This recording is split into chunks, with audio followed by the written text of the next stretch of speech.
प्रिय विद्यार्थियों, हम अंधायुग गीति नाट्य आपकी कक्षा के पाठ्यक्रम में जो है धर्मवीर भारती द्वारा लिखा गया है।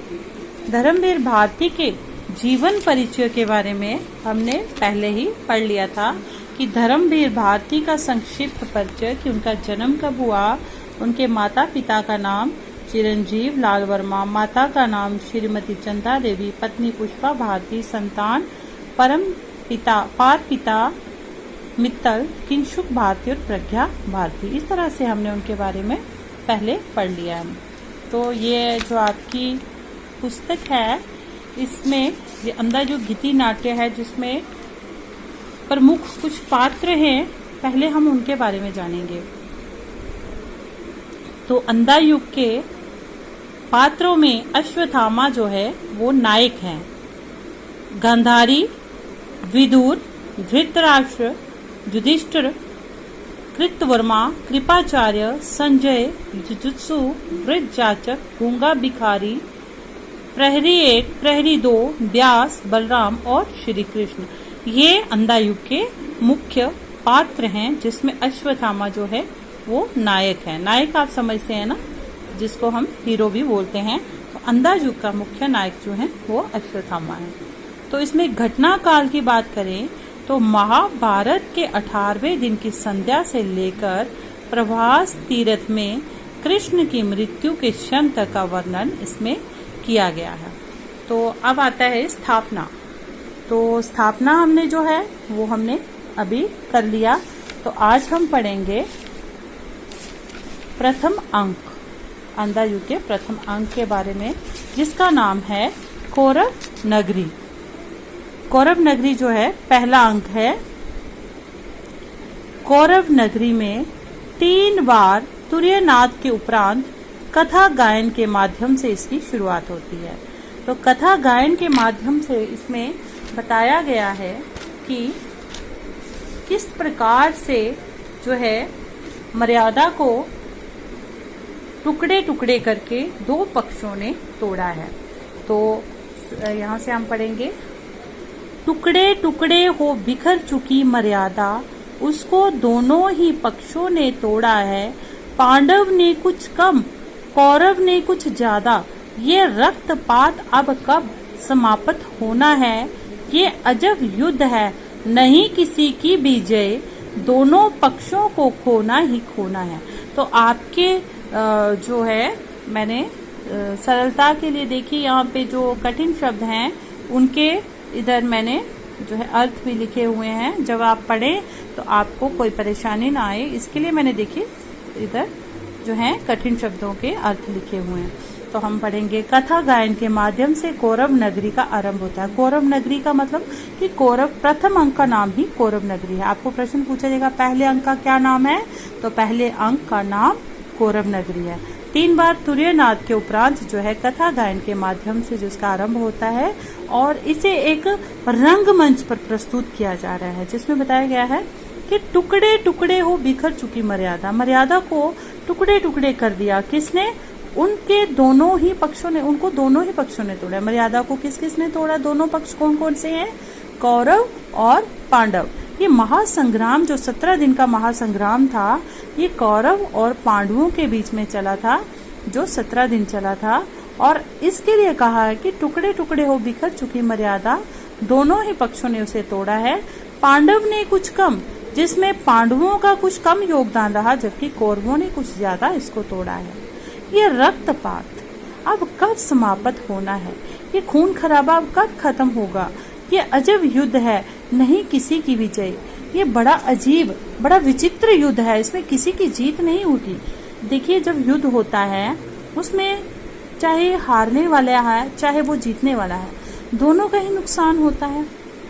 दोनों का ही उसमें कोई ना कोई जो है अपना जो है बिछड़ता है, कोई मरता है, कोई जख्मी होता है, कोई परिवार से बिछड़ जाता है, कोई सैनिक है, कोई उसमें किसी पद पर है, लेकिन जो है खोना ही खोना लिखा है। दोनों पक्षों को खोना ही खोना है। कि बड़ा विचित्र युद्ध है, इसमें किसी की जय नहीं होती, इसमें दोनों को ही पक्षों को खोना पड़ता है। अंधों से शोभित था युग का सिंहासन। अंधा कौन है बच्चों? इधर अंधे धृतराष्ट्र हैं। तो बताया है कि ये युग जो है, ये इस युग कौन सा, द्वापर युग, ये द्वापर युग की बात की जा रही है कि द्वापर युग का सिंहासन जो था ये अंधों से शोभित था। धृतराष्ट्र अंधे थे, उनके द्वारा ही जो वो उस वक्त वहां के सम्राट थे हस्तिनापुर के। दोनों ही पक्षों में विवेक ही हारा। कि अगर कौरवों की बात करें या पांडवों की, दोनों पक्षों की बात करें, देखो मैंने कौरव व पांडव, दोनों पक्ष कौन से हो गए, कौरव व पांडव, कि दोनों ही पक्षों में अगर बात करें तो विवेक ही हारा। विवेक हो गई बुद्धि, अकल, कि अकल दोनों ने ही खो दी थी, कि अगर एक भी अकल से काम लेता तो ये युद्ध ना होता। दोनों ही पक्षों में जीता अंधेपन की ही जीत हुई। दोनों पक्षों में बात करें तो अंधापन, यहाँ अज्ञानता की जीत हुई। कौन से भिन्न भिन्न प्रकार की अज्ञानता के बारे में यहाँ भिन्न भिन्न अंधापन जो है प्रकार के, वो कौन से, भय का अंधापन, किसकी जीत हुई है, डर के अंधेपन की, माँ के ममता के अंधेपन की। माँ जो है वो ममता में इतनी अंधी हो चुकी थी कि उसने अपने बच्चों को नहीं समझाया। अगर वो चाहती तो ये युद्ध जो है नहीं होता, और इसमें क्या होता, अगर युद्ध ना होता तो उस माँ के पुत्र जो हैं उस युद्ध भूमि में नहीं मारे जाते, वो पुत्रहीन जो है नहीं होती। तो यहाँ बताया है कि जो कुछ भी अधिकारों का अंधापन जीत गया, कि अगर हक की बात करें, हक के अंधेपन की जीत गया। जो कुछ भी सुंदर था, शुभ था, कोमलतम था, वह हार गया, द्वापर युग बीत गया।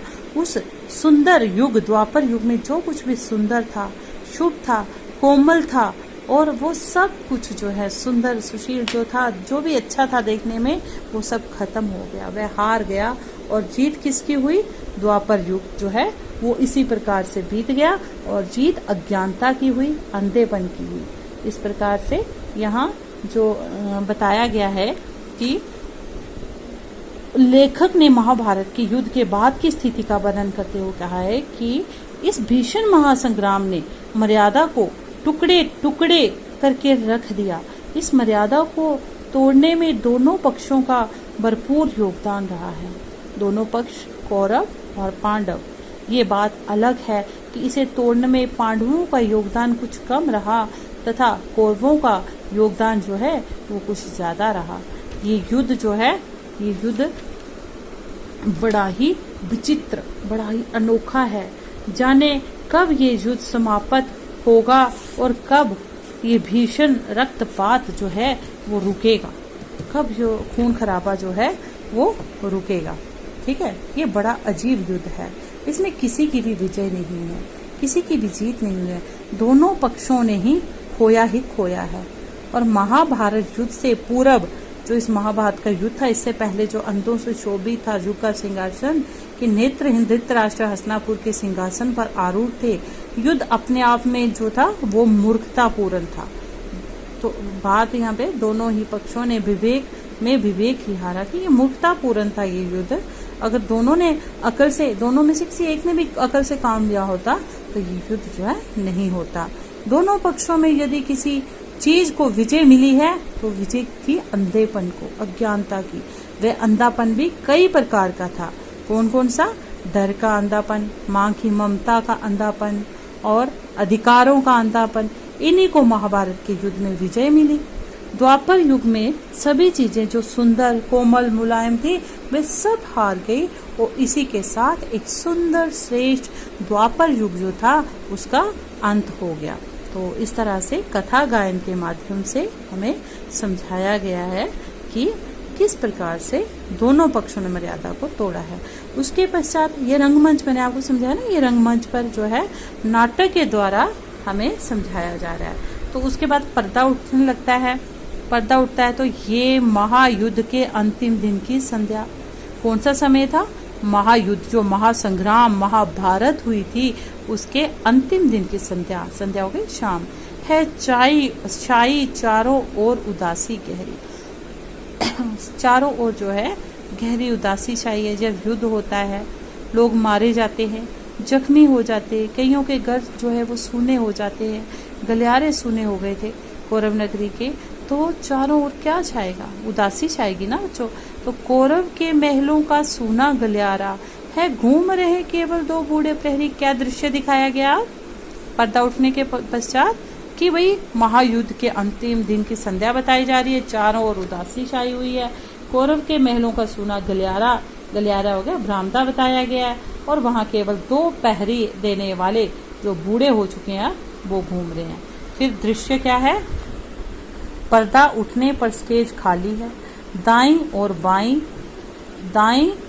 बाईं और बरसे और ढाल लिए 2 प्रहरी हैं जो वार्तालाप करते हुए यंत्र पर चाली से स्टेज के आर पार चलते हैं। अब दृश्य है कि 2 बूढ़े प्रहरी जो है वो आपस में बातचीत कर रहे हैं। बातचीत करते हुए दाएं से दाएं बाला और ढाल उठाए हुए हैं। तो क्या बात करते हैं वो देखिए। पहला प्रहरी कहता है, थके हुए हैं हम, पर घूम घूम कर पहरा देते हैं इस सूने गलियारे में। क्या हम थक चुके हैं, फिर भी हम इस सूने गलियारे में पहरा दे रहे हैं। तो दूसरा क्या कहता है, सूने गलियारे में जिसके इस रतन जटित फर्शों पर कौरव वधुएं मंत्र गति से सुरभित पवन तरंगों से चलती थी, आज भी विधवा है।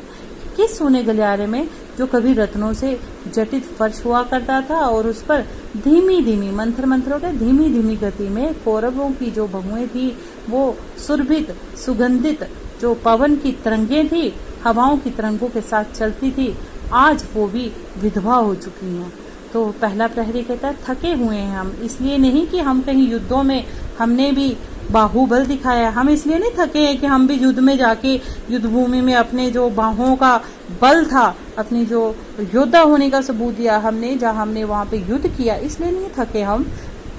प्रहरी थे हम केवल पहरा देने वाले थे, योद्धा नहीं थे, पहरा देने वाले थे। 17 दिनों के लोमहर्षक संग्राम में जो इतना भीषण संग्राम हुआ, जो 17 दिन तक, 17 मैंने आपको बताया कितने दिन युद्ध चला था, ये 17 दिन। तो 17 दिन जो युद्ध चला, बाले हमारे ये डाले हमारी ये निरर्थक पड़ी रही, अंगों पर बोझ बनी, रक्षक थे हम केवल, लेकिन रक्षणीय कुछ भी नहीं था यहाँ। कि 17 दिन जो ये भीषण महासंग्राम हुआ, ये जो बालें हमने उठाई हैं, ये ढालें उठाई, ये हमारी ही थी, लेकिन ये बिना अर्थ के पड़ी रही, हमारे शरीर पर बोझ बनकर। हम रक्षक बेशक थे यहाँ पर, लेकिन रक्षणीय हो गया, रक्षा करने योग्य, लेकिन रक्षा करने योग्य यहाँ कुछ भी नहीं था। तो दूसरा प्रहरी कहता है, रक्षणीय कुछ भी नहीं था यहाँ, संस्कृति थी एक बूढ़े और अंधे की, यहाँ रक्षा करने योग्य कुछ भी नहीं था, केवल एक संस्कृति थी बची हुई। किसकी? एक अंधे और बूढ़े उस राजा की, किस? धृतराष्ट्र की, जिसकी संतानों ने महायुद्ध घोषित किए, जिसके अंधेपन में मर्यादा गलित अंग वेश्या सी प्रजाजनों को भी रोगी बनाती फिरी, उस अंधी संस्कृति, उस रोगी मर्यादा की रक्षा हम करते रहे 17 दिन की। हम 17 दिन यहाँ क्या करते रहे कि हम